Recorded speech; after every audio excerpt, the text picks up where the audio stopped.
கிறிஸ்துவுக்குள் அருமையான சகோதர சகோதரிகள் சிறு பிள்ளைகள் அனைவருக்கும் உதித்தெழுந்த ஆண்டவராகிய இயேசு கிறிஸ்து நாமத்தினால் உங்கள் யாவருக்கும் வாழ்த்துக்களை சொல்லிக்கொள்வதில் மிக்க மகிழ்ச்சி அடைகிறேன்.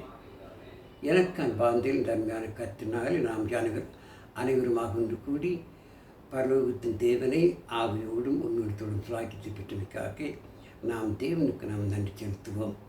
இந்த நாளில் கூட கர்த்தருடைய வசனத்தை நாம் தியானிக்கும் என்பதாக ஒரு சிறிய பாடலை பாடுவோம்.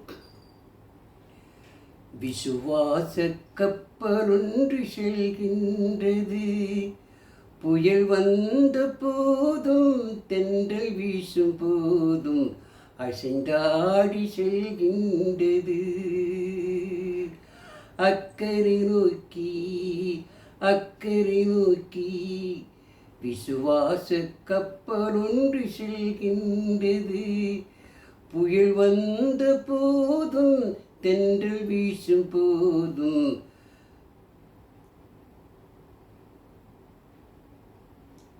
பரந்த சமுத்திரத்தில் செல்கின்றது, பாறை சுமையோடு செல்கின்றது, பரந்த சமுத்திரத்தில் செல்கின்றது, பாறை சுமையோடு செல்கின்றது, பரபரப்போடு செல்கின்றது, பரபரப்போடு செல்கின்றது, பரமன் வாழும் இடம் நோக்கி ஏலேலோ ஏலேலோ ஏலேலோ ஏலேலோ ஏலேலோ ஏலேலோ ஏலேலோ ஏலேலோ விசுவாச கப்பலொன்று செல்கின்றது.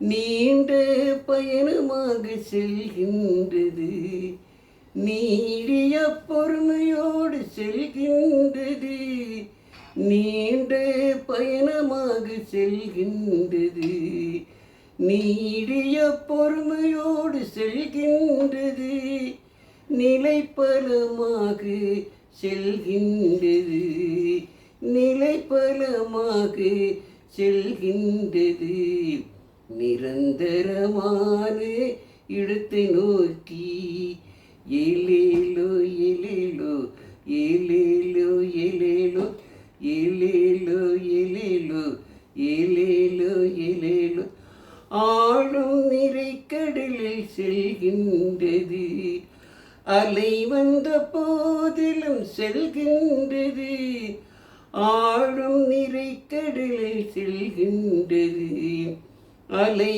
வந்த போதிலும் செல்கின்றது, ஆர்ப்பரிப்போடு செல்கின்றது, ஆர்ப்பரிப்போடு செல்கின்றது, ஆண்டவர் அதற்கு மாளிமையாம் ஏலேலோ ஏலேலோ ஏலேலோ ஏலேலோ ஏலேலோ ஏலேலோ ஏலேலோ ஏலேலோ விசுவாச கப்பலொன்று செல்கின்றது, புயல் வந்த போதும் தென்றல் வீசும் போதும் அசைந்தாடி செல்கின்றது,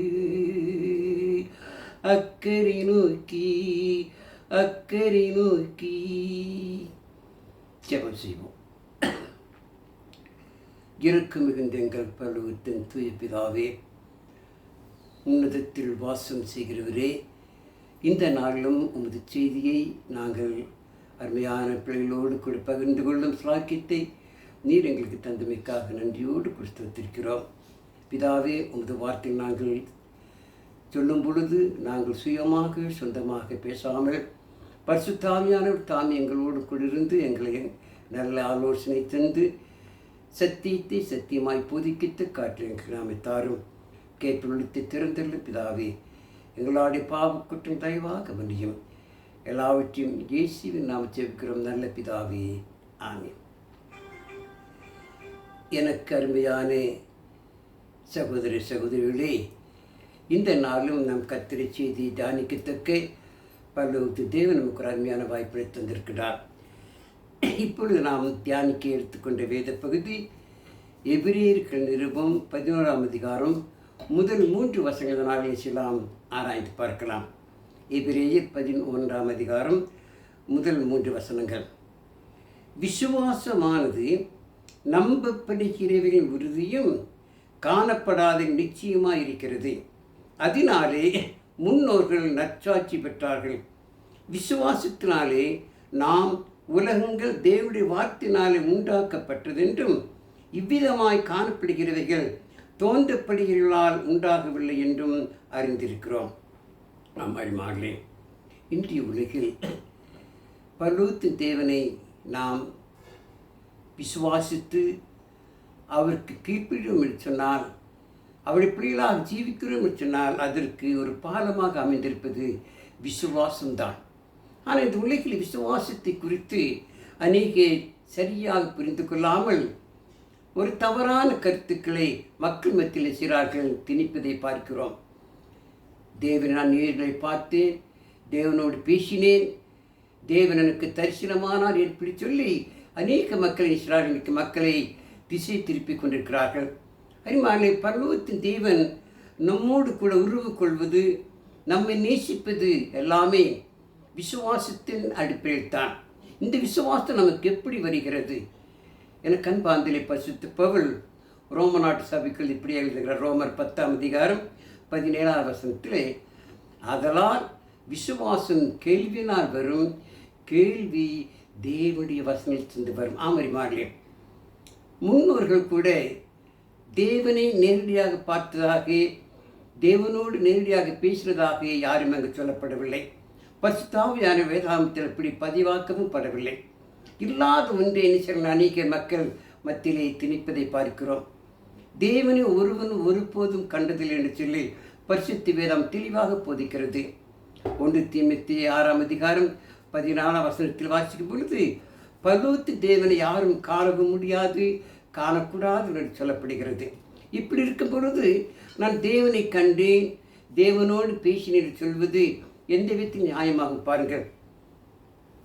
யோவான் 1ஆம் அதிகாரம் 18ஆம் வசனத்தை வாசிக்கும் பொழுது, தேவனை ஒருவனும் ஒருபோதும் கண்டதில்லையாம். ஆம் அன்பார்களே, விசுவாசம் என்பது காணப்படாதவைகளை நாம் என்ன செய்கிறோம்?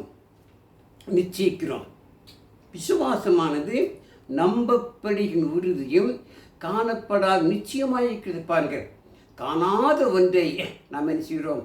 நிச்சயிக்கிறோம், நாம் நம்புகிறோம். அதற்கு பேர் தான் விசுவாசம். விசுவாசம் என்றாலே நம்பிக்கை ப்ளஸ் கீழ்ப்படிதல். நாம் நம்பி கீழ்ப்படிக்கிறோம் அல்லவா, அதற்குத்தான் விசுவாசம் என்று பெயர்.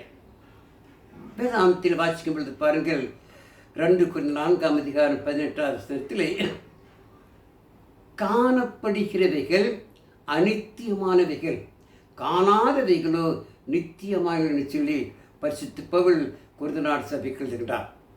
அதே போல் ரோம சபைக்கு பவுல் எழுதும்போது ரோமர் 8ஆம் அதிகாரம் 24-25 காணப்படுகிறவைகளை நம்புவது நம்பிக்கை அல்ல. காணப்படுகிறதை நம்ப வேண்டிய அவசியம் என்ன? காணாதவன் நம்புகிறோம் என்றால் அதுதான் நம்பிக்கை. ஆமரிமார்களே, தேவன் வார்த்தை இப்படி கூறும் பொழுது, இன்றைக்கு நான் தேவனை பார்த்தேன், தேவனோடு சந்தித்தேன், ஒரு ஒளியை பார்த்தேன், இப்படியெல்லாம் மக்கள் இருக்கிறார்கள்.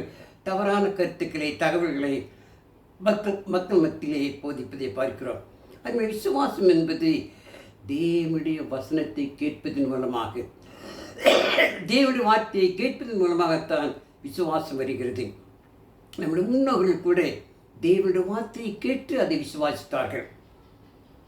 ஆகவே தான் தேவனுடைய வார்த்தை குறிப்பார், விசுவாசத்தினாலே நாம் உலகங்கள் தேவனுடைய வார்த்தையினால் உண்டாக்கப்பட்டது என்றும் இவ்விதமாய் காணப்படுகிறவைகள் தோன்றப்படுகிறனால் உண்டாகவில்லை என்றும் அறிந்திருக்கிறோம். ஆம், விசுவாசத்தினாலே தேவன் வார்த்தை கேட்பதன் மூலமாக இந்த உலகம் தேவனால் உண்டாக்கப்பட்டது என்று நாம் நினைக்கிறோம், நம்புகிறோம்.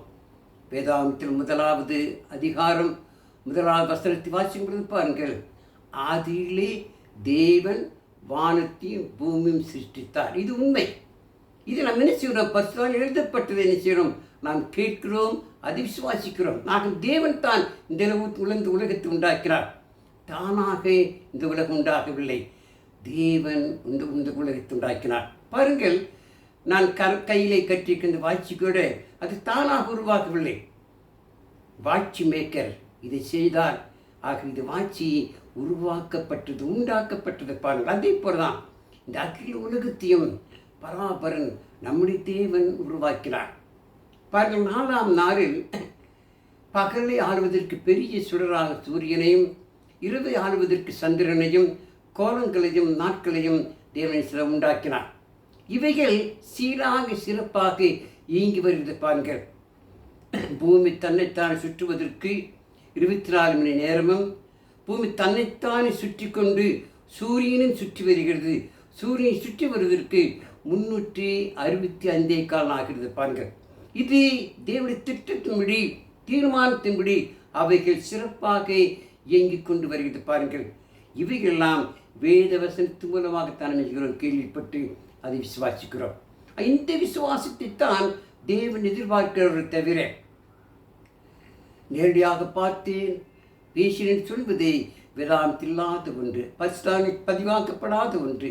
அருமையானவர்களே, தேவன் வார்த்தை தெளிவாக ஆராய்ந்து பார்ப்போம். நமது முன்னோர்களில் ஒருவரான ஆபிரகாம் கூட தேவனை பார்த்ததாக, தேவனை பேசினதாக அவர் சொல்லவில்லை. தேவன் வார்த்தையை கேட்டார். பாருங்கள், ஆதியாகமம் 1ஆம் அதிகாரம் 12வது வசனத்தை நாம் ஆராய்ந்து பார்க்கும். முதல் 3 வசனங்களை நாம் வாசிக்கலாம். ஆதியாகமம் 12ஆம் அதிகாரம் முதல் 3 வசனங்கள் பாருங்கள். கர்த்தர் ஆபிரகாமை நோக்கி, நீ உன் தேசத்தையும் உன் இனத்தையும் உன் தகப்பனை வீட்டையும் விட்டு புறப்பட்டு நான் உனக்கு காண்பிக்கும் தேசத்துக்கு போ.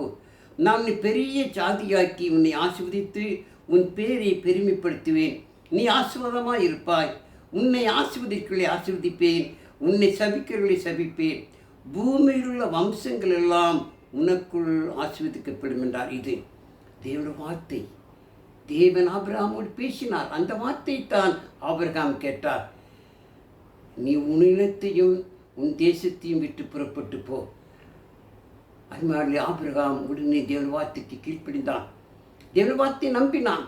தேவன் தான் பேசுகிறார் சில நம்பி சொன்னபடி, தேவன் சொன்னபடி புறப்பட்டு போனான்.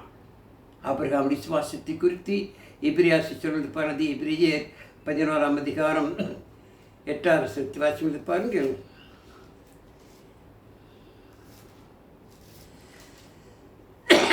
பாருங்கள், விசுவாசத்தினாலே ஆபிரகாம் தான் சுதந்திரமாக பெறப்போகிற இடத்திற்கு போகும்படி அழைக்கப்பட்ட போது கீழ்ப்படிந்து தான் போகும் இடம் இன்னதென்று அறியாமல் புறப்பட்டு போனான். பாருங்கள், ஆபிரகாம் தேவனுடைய வார்த்தையை கேட்டு இந்த இடத்துக்கு தான் போயிட சொல்லி தேவன் சொல்லவில்லை, நீ புறப்பட்டு போயின்னு தான் சொன்னார். சுதந்திரமாக பெறப்போகிற இடம் அவர் காணும் வரை, அதை பார்க்கும் வரை அவர் புறப்பட்டு சென்றார்.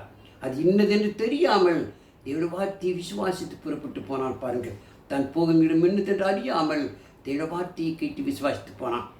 அதுமாதிரி ஆபிரகாமை தேவன் அழைத்த போது ஆபிரகாமுக்கு 75 வயது. ஆதியாகமம் 12ஆம் அதிகாரத்தில் நாம் வாசிக்கும் பொழுது தேவன் ஆபிரகாம் அழைத்த போது ஆபிரகாமுக்கு 75 வயதாக இருந்ததாம். இந்த 75 வயதிலே தேவன் ஆபிரகாமுக்கு வாக்குத்தத்தம் சொன்னார். நான் உன்னை ஆசீர்வதிப்பேன், நான் உன்னை பெரிய ஜாதியாக்குவேன், உன்னை சந்ததியின் மூலமாக பூமியில் வம்சங்களாம் ஆசீர்வதிக்கப்படும் என்று சொல்லி தேவன் ஆபிரகாமுக்கு அருமையான வாக்குறுதியை கூறார். பாருங்கள், இந்த வாக்குறுதியை, இந்த வாக்கு தத்துவத்தை ஆபிரகாம் விசுவாசித்தால் நம்பினான். பாருங்கள், காலங்கள் கடந்து கொண்டே போனது. ஆபிரகாமுக்கு 75 வயது, 76, 77, 80 ஆனது, 90 ஆனது, 100 வயதும் ஆனது. 100 வயதான பிறகும் கூட தேவன் சொன்னபடி ஆபிரகாமுக்கு இன்னும் குழந்தை பிறக்கவில்லை. தேவன் சொன்னார், உன் சாதியை நான் பெருக்க பண்ணுவேன், நீ ஜனங்கள் எல்லாருக்கும் தகப்பனாயிருப்பாய் என்று சொல்லி தேவன் சொன்னாரே. ஆனால் 100 வயதாகியும் கூட ஆபிரகாம் குழந்தை. ஆனால் அதை குறித்து ஆபிரகாம் கவலைப்படவில்லை. பாருங்கள், விதத்தில் வாசிக்கும் பொழுது ரோம சபைக்கு பவுல் எழுதி பாருங்கள். ரோமர் 4ஆம் அதிகாரத்துக்கு நான் திருப்புவோம்.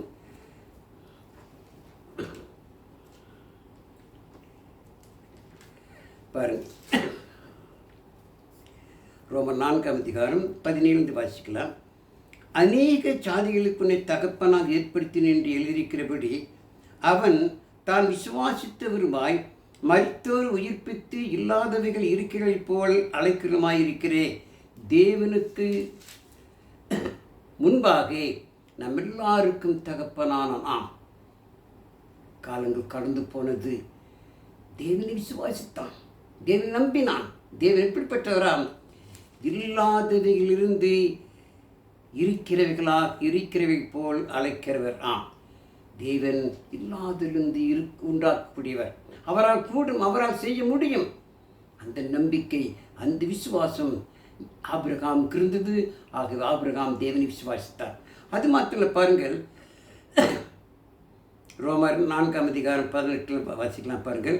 உன் சந்ததி இவ்வளவா இருக்கும் என்று சொல்லப்பட்டபடியே தான் அநேக சாதிகளுக்கு தகப்பனாவதை நம்புகிறதற்கு ஏதுவில்லாதிருந்தும் அதை நம்பிக்கையோடு விசுவாசித்தான். பாருங்கள், ஏன் அப்படி ஒரு எண்ணம் வந்திருக்கு பாருங்கள். ஆபிரகாமுக்கு 100 வயதாகிவிட்டது. 100 வயதான பொழுது தேவன் சொன்னதை நம்புவதற்கு என்ன இல்லை, தகுதி இல்லை. அதாவது நம்புவதற்கு ஏதுவாக இராதிருந்தும் அதை நம்பிக்கையோடு விசுவாசித்தால் நாம் என்றால் என்ன செய்வோம்? என்னடா 100 வயதாகிவிட்டது, காலங்கள் கடந்து போய்விட்டது, இனி குழந்தை பிறக்கம் என்று சிலலாம் நாம் அவிசுவாசத்தோடு இருக்கலாம். ஆனால் ஆபிரகாம் அப்படி செய்யவில்லை. தேவன் சொன்னதை செய்வார்.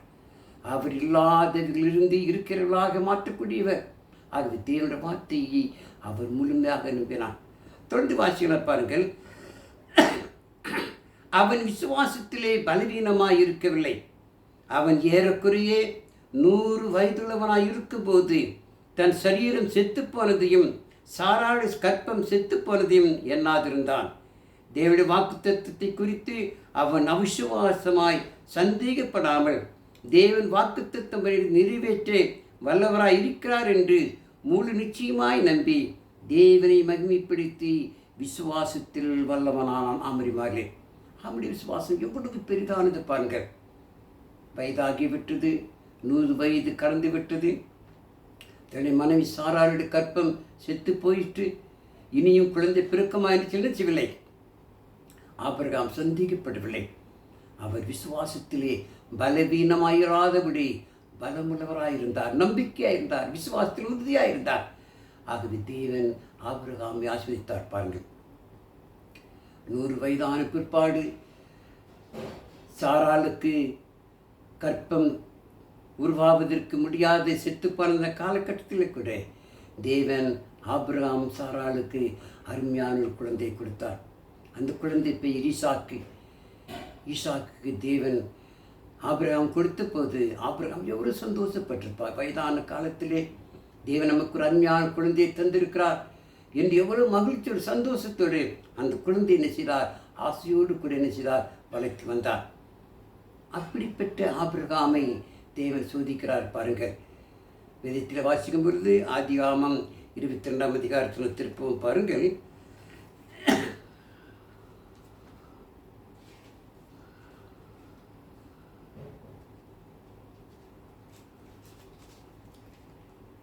ஆதியாகமம் 22ஆம் வசனத்தில் இந்த காரியங்கள் நடந்த பின்பு தேவன் ஆபிரகாமை சோதித்தார்.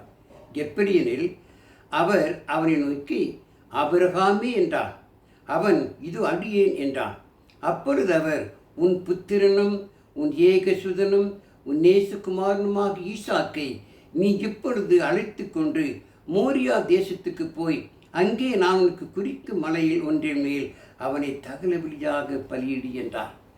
உண்மையிலே பாருங்கள், உன்னை பெரிய ஜாதியாக்குவேன், உன் சந்ததி மூலமாக பூமியில வம்சங்களெல்லாம் ஆசிரிக்கப்படும் என்று தேவன் சொல்லி 100 வயதில் ஒரு குழந்தையை கொடுத்தாரே, அந்த குழந்தையும் தகரமென செலுத்து என்று கேட்கிறார் என்று சொல்லி ஆபிரகாம் தேவன் மேல் கோபிக்கவில்லை. தேவன் மேல் அவன் வெறுப்பு கொள்ளவில்லை. தேவன் சொன்னதை ஏற்றுக்கொண்டார். ஏனென்றால் அவர் இல்லாதவைகளிலிருந்து இருக்கிறவர்களாக காட்டுகின்றவர். அவரால் அனைத்தும் செய்ய முடியும், பாதுகாக்க முடியும். அந்த நம்பிக்கை ஆபிரகாமுக்கு இருந்தது. ஆகவே என்ன செய்தார்? தன் மகனை அழைத்து கொண்டு தேவன் சொன்ன இடத்திற்கு பலி செலுத்துவதற்காக அவன் புறப்பட்டு போகிறான் பாருங்கள். வேதத்தில் வாசிக்கும்போது தொடர்ந்து நம்ம வாசிக்கலாம். ஆபிரகாம் அதிகாலை எழுந்து தன் கழுதின் மேல் சேனங்கட்டி தன் வேலைக்காரி 2 பேரையும் தன் குமாரன் ஈசாக்கையும் கூட்டிக் கொண்டு தகன பலிக்கு கட்டைகளையும் பிளந்து கொண்டு தேவன் தனக்கு குறித்த இடத்துக்கு புறப்பட்டு போனான். 3ஆம் நாளில் ஆபிரகாம் தன் கண்களை எடுத்து பார்த்து தூரத்தில் அந்த இடத்தை கண்டான். அப்பொழுது ஆபிரகாம் தன் வேலைக்காரை நோக்கி, நீங்கள் கழுதியை நிறுத்தி இங்கே காத்திருங்கள், நானும் பிள்ளை ஆண்டானும் அவ்விடமட்டு போய் தொழுது கொண்டு உங்களிடத்தில் திரும்பி வருவோம் என்றான். ஆபிரகாம் தகன பலிக்கு கட்டுகளை எடுத்து தன் குமாரனாய் ஈசாக்கின் மேல் வைத்து தன் கையில் நெருப்பையும் கத்தியும் எடுத்து கொண்டான். இருவரும் கூடி போனார்கள், இருவரும் புறப்பட்டு போனார்கள். அருமார்களே, எவ்வளவு பெரிய ஒரு விசுவாசம், எவ்வளவு பெரிய நம்பிக்கை, தேவன் மீது எவ்வளவு ஒரு பற்றுதல் வைத்திருக்கிறார் பாருங்கள். வேலைக்காரை நிறுத்தி வைத்து விட்டு அந்த இடம் வந்தவுடனே அவன் நிச்சயம் ஆபிரகாம் தன் மகனை அழைத்து கொண்டு தன் மகனாய் ஈசாக்கின் மேலே அந்த கட்டைகளை வைத்து கொண்டு அவர் புறப்பட்டு போகிறார். ஆபிரகாம் கையிலே நெருப்பு இருக்கிறது, தகன பலி செலுத்த கத்தியும் இருக்கிறது.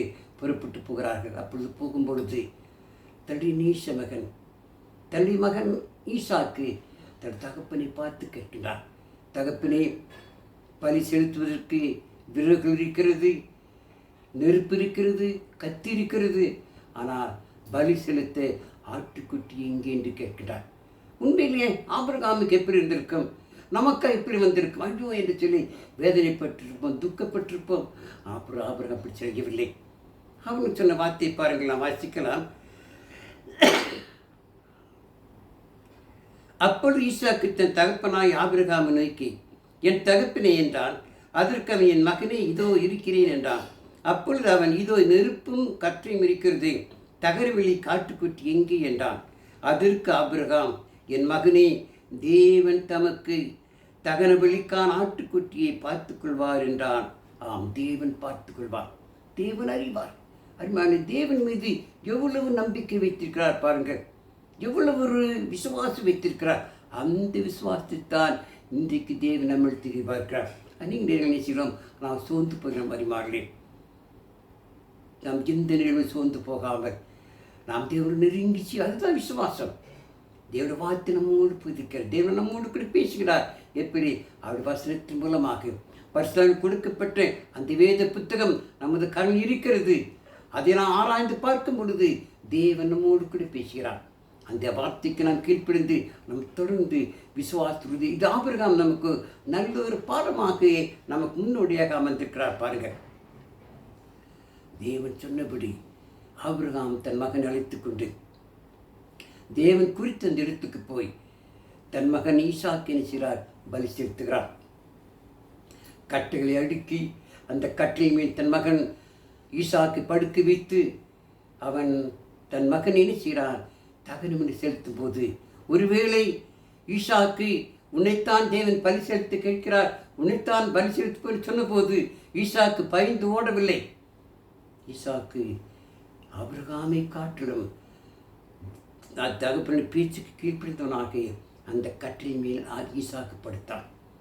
அப்பொழுது ஆபிரகாம் தன் மகன் ஈசாக்கை வெட்டுவதற்காக தன் கரத்தை கையை ஓங்கும் பொழுது பரலோகத்தின் தேவன் தேவ தூதன் மூலமாக, ஆபிரகாமே, உன் பிள்ளை ஆண்டான் மேல் உன் கத்தியை போடாது என்று சொல்லி தேவன் சொல்லி, தேவ வார்த்தை சொல்லி, நீ பின்னிட்டு பார், அங்கு முட்புதரில் ஒரு ஆட்டுக்குட்டி அங்கு சிக்கிக் கொண்டிருக்கிறது, அதை பிடித்து அதே போல ஆபிரகாம் தகனம் செலுத்தினான் பாருங்கள்.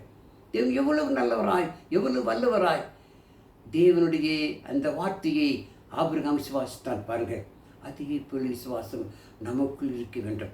நாம் சோர்ந்து போய்விடக்கூடாது, தளர்ந்து போய்விடக்கூடாது. தேவன் ஒருபோது ஒரு காலம் செய்ய மாட்டார், நம்மை கைவிடவே மாட்டார். என்னோட வார்த்தை போதிக்கிறது, தகப்பனும் தாய் உன்னை கைவிட்டாலும் நான் ஒருபோதும் உன்னை கைவிடேன். அருமையான எவ்வளவு அருமையான வசனங்கள், அருமையான வார்த்தைகள் தேவன் நம்மோடு குறிப்பை. அதை நாம் ஏன் நம்பக்கூடாது? அது விசுவாசியாகவே நீங்கள் நானும் கூட ஒவ்வொரு வாரமும் தவறாமல் நாம் கர்த்தரில் பங்கு பெற்று கர்த்தர் வசனத்தை கேட்டு அநேக மக்களுக்கு முன்பதாக நாம் ஒரு சாட்சியாக நாம் தேவ பிள்ளை என்பதை காட்டக்கூடிய அளவிலே நாம் விசுவாசத்தில் உறுதியாக இருக்க வேண்டும். ஆபிரகாம் அப்படி விசுவாசத்தினால்தான் இன்றைக்கு நமக்கு ஒரு பாடமாக நாம் அதே போல தேவனை விசுவாசிக்க வேண்டும். அது மாத்திரம் அறிமாங்களே, தேவன் சொன்னபடி ஆபிரகாமுடைய சந்ததியிலே இந்த பூமியெல்லாம் ஆஸ்வதிக்கப்படும் சொன்னது போல ஆபிரகாம் சந்ததியில் தான் இயேசு கிறிஸ்து பிறக்கிறார். ஆபிரகாமுக்கு ஈசாக்கு பிறந்தார், ஈசாக்குக்கு யாக்கோபு பிறந்தார், யாக்கோப்புக்கு 12 குமாரர்கள். அந்த 12 குமாரர்கள் தான் கோத்திரங்களாக மாறினது.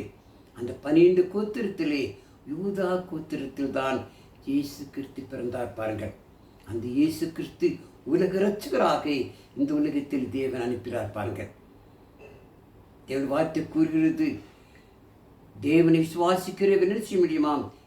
இயேசு கிறிஸ்து விசுவாசிக்கிறவன் நித்திய ஜீவனை பெற்றுக்கொள்ள முடியும். ஆகவே தேவ வார்த்தையின்படி அருமையானே ஆண்டவராகிய இயேசு கிறிஸ்துவை தேவன் ஆபிரகாம் சந்திலிருந்து கொடுத்தாரே, அவர் வாக்கு மாறாதவர், அவர் சொன்னபடி செய்கிறவர், அதே போல செய்தார். உலக இரட்சகராக இயேசு கிறிஸ்து இந்த உலகத்தில் வந்தார். பாருங்கள், ஆண்டவர் இயேசு கிறிஸ்துவை பற்றி வேதத்தில் வாசிக்கும் மத்திய சுவிசேஷம் 1 அதிகாரம் 17 வசனத்தை வாசிக்கும் பொழுது இயேசு கிறிஸ்து ஆபிரகாமிலிருந்து 42வது தலைமுறையாக இருக்கிறார். பாருங்கள், மத்தேயு 1 அதிகாரம் 17 வசனத்தை வாசிக்கலாம். பாருங்கள்,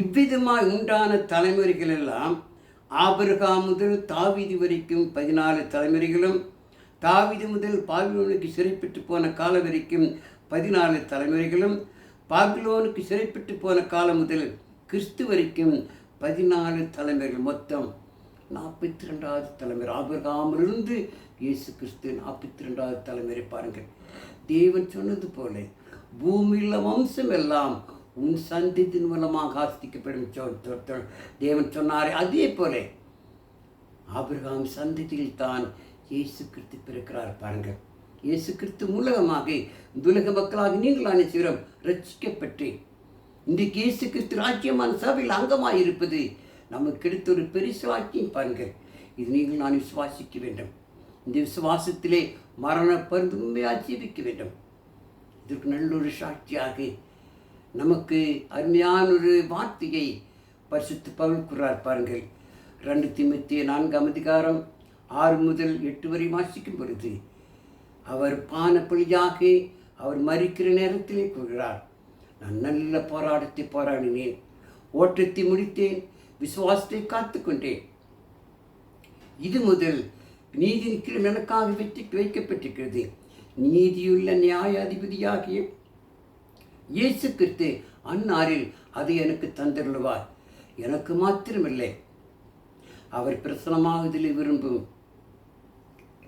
யாவருக்கும் என்று சொன்னாரே. பாருங்கள், நமக்கும் அந்த வாய்ப்பு உண்டு. ஆக நாமும் கூட இந்த உலக வாழ்க்கையிலே எவ்வளவு கஷ்டம் வந்தாலும், எவ்வளவு துன்பங்கள் வந்தாலும், எவ்வளவு போராட்டங்கள் வந்தாலும் நாம் தேவனை விசுவாசிப்போம். ஆபிரகாம் தேவனை விசுவாசித்தாரே, தேவன் இப்படி செய்வார் என்று 100 வயதிலே நம்பிக்கை இல்லாத நிலைமையிலே கூட தேவனை விசுவாசித்தான், முழுமையாய் நம்பினான். அவன் விசுவாசத்தில் பலவீனமாக இருக்கவில்லை. அது தேவன் ஆபிரகாம், அதை இப்போ நீங்கள் நினைச்சுக்கூடாது. எவ்வளவு கஷ்டம் வந்தாலும் நாம் விசுவாசத்திலே பலவீனமாய் மட்டும் போய்விடக்கூடாது. நம்முடைய விசுவாசம் நம்மை பலப்படுத்துவதற்கு, நமக்கு வரக்கூடிய கஷ்டங்களாம் நம்முடைய விசுவாசத்தை பரீட்சை பார்ப்பதற்காக நமக்கு வரக்கூடிய சோதனை. ஆகவே நாம் சோர்ந்து மட்டும் போய்விடக்கூடாது.